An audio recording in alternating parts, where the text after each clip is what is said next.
Mesdames et messieurs, bonsoir. Ravi de vous retrouver pour cette édition d'information de Tchad Info TV dont voici le titre. L'heure est au bilan des observateurs qui félicitent le bon déroulement du scrutin du 6 mai. C'est l'unique titre de cette édition.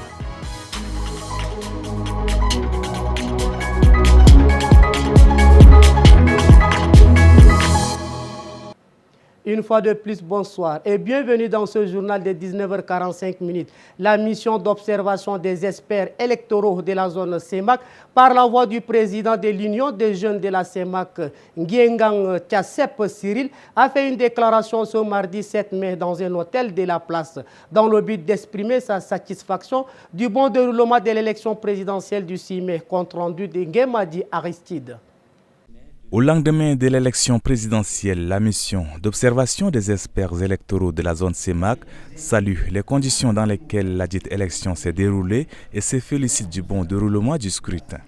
La mission, dans sa déclaration, a relevé en outre qu'il y avait un engouement exceptionnel démontrant la volonté des Tchadiens à parvenir à un retour à l'ordre constitutionnel. Nguyengang Tchassep Cyril est le président de l'Union des jeunes de la zone CEMAC.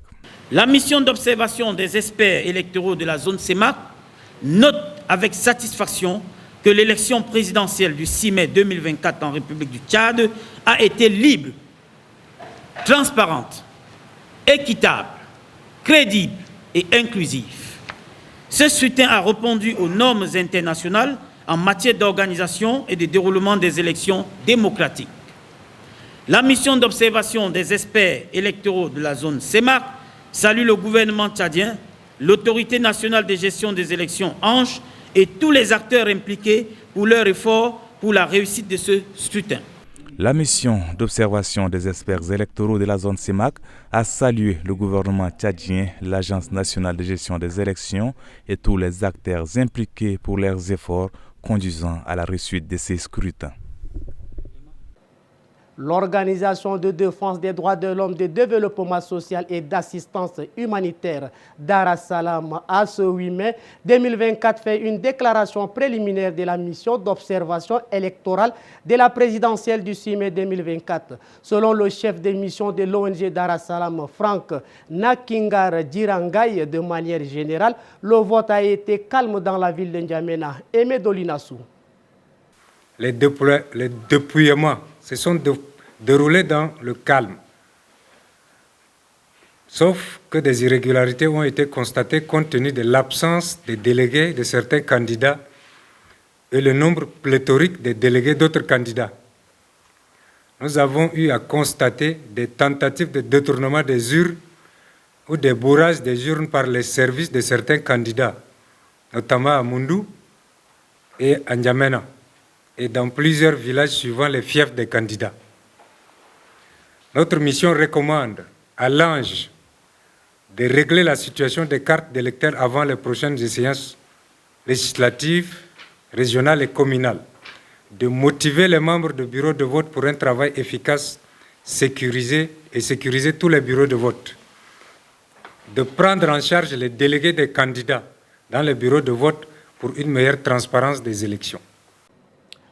Au lendemain du scrutin du 6 mai, l'heure est au bilan des organisations des droits de l'homme. C'est le cas de la CONAM, entendez coalition des autorités traditionnelles et morales pour la médiation par la voix de son secrétaire général, présente un tableau mitigé. Bekoutou Junior est allé à sa rencontre. Le jour tant attendu est déjà passé et les Tchadiens ont voté plus ou moins dans la tranquillité, surtout dans la capitale. Mais la situation n'est pas aussi rose dans d'autres parties du pays. Ce que regrette le secrétaire général de la coalition des autorités traditionnelles et morales pour la médiation, une coalition qui regroupe des anciens ministres des autorités religieuses et traditionnelles. Banyara Yoyana. On a eu l'écho des préfets, des sous-préfets qui se sont eux-mêmes occupés de la gestion des urnes, qui auraient emporté même des urnes avant le dépouillement. Et tout ça, c'est de nature à perturber les choses. Et nous avons dit que s'il y a une violation quelconque des textes régissant l'élection, la base qui attend beaucoup de cette élection risque de réagir négativement. L'heure est aujourd'hui à l'attente des résultats provisoires qui seront proclamés par l'Agence nationale de gestion des élections d'ici le 21 mai. Et la CONAM, comme d'autres organisations de la société civile, appelle au respect des résultats des urnes pour éviter toute crise post-électorale. Le 5 et 6 mai, des électeurs tchadiens étaient aux urnes pour élire un président de la République et mettre terme à la transition. Une élection dont les résultats sont attendus le 20 mai. Mais déjà les Tchadiens égrènent un chapelet de doléances au futur président de la République. Leurs propos sont recueillis par Perline Noudjoumadi. Parlant des élections qui viennent de se passer, ce que moi je vois, pourvu qu'il y ait changement seulement, c'est ce que nous voulons dans l'avenir. Et parlant de celui qui va représenter la tête présentement, nous voulons seulement que le changement envers lui. Il n'y a pas autre chose que nous voulons envers lui. Que ce soit n'importe qui, qu'il ait seulement le changement, afin que les Tchadiens vivent dans une bonne harmonie. Peu importe celui qui gagne, qui remporte les élections, s'il peut nous apporter un changement dans notre pays, c'est ça l'importance, c'est ce que tous les Tchadiens attendent aussi. Donc, les changements sur le plan éducatif, sur le plan économique de notre pays, on voit que les indices ne sont pas poussés à la hausse. Donc on veut ces genres de changements pour faire avancer le pays. Et la jeunesse a l'espoir sur eux, que ce soit qui est élu. La jeunesse veut à ce que le Tchad amorce le chemin de développement. Et le développement, que ce soit inclusif.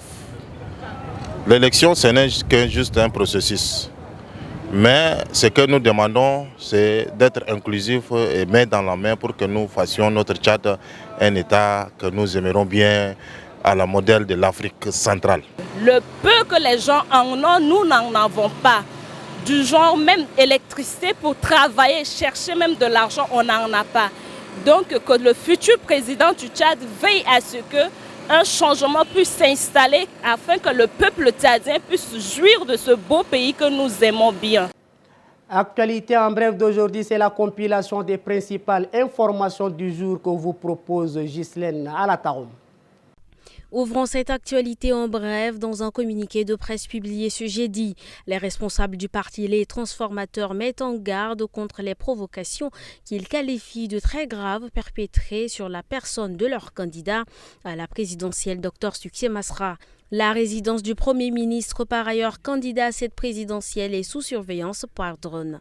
Les militants du parti Les Transformateurs, de la coalition Justice et Égalité et leurs sympathisants font l'objet de menaces et subissent des violences graves. Fin de citation. Les Transformateurs tiennent à alerter l'opinion nationale et internationale sur ces comportements inacceptables et les risques que ceux-ci font peser sur le processus électoral en cours, conclut le communiqué. Ensuite, la mission électorale de l'Organisation internationale de la francophonie trouve exemplaire le déroulement de la présidentielle du 5 et 6 mai 2024 au Tchad.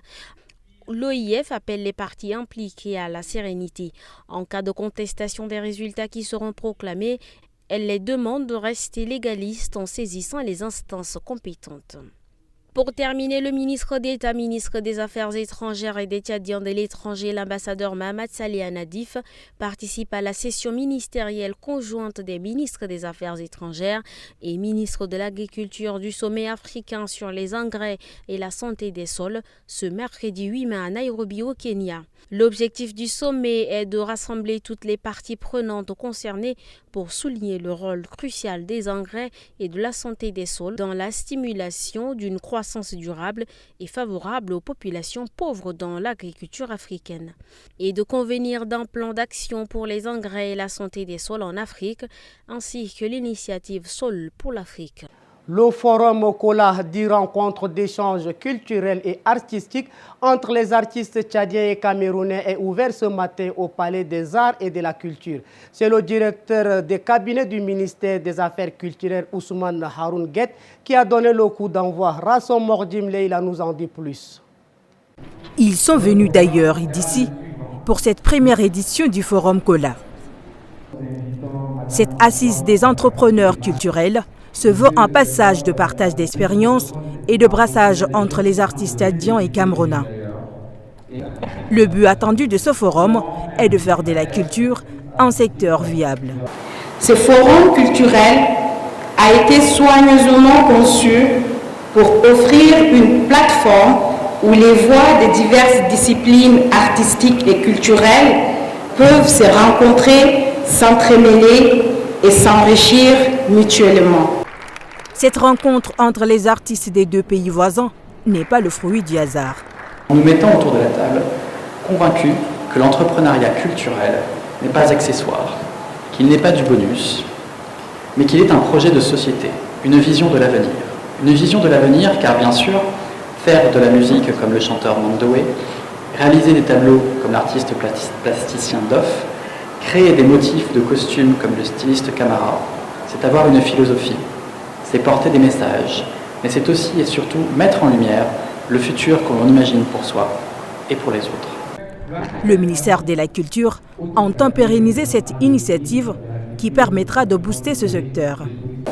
Une initiative qui raffermit une fois de plus nos liens de coopération culturelle avec la France et aussi avec le Cameroun. Nous sachons qu'ici, qu'avec le Cameroun, nous ne partageons pas que les frontières. Nous ne partageons pas que le long des frontières.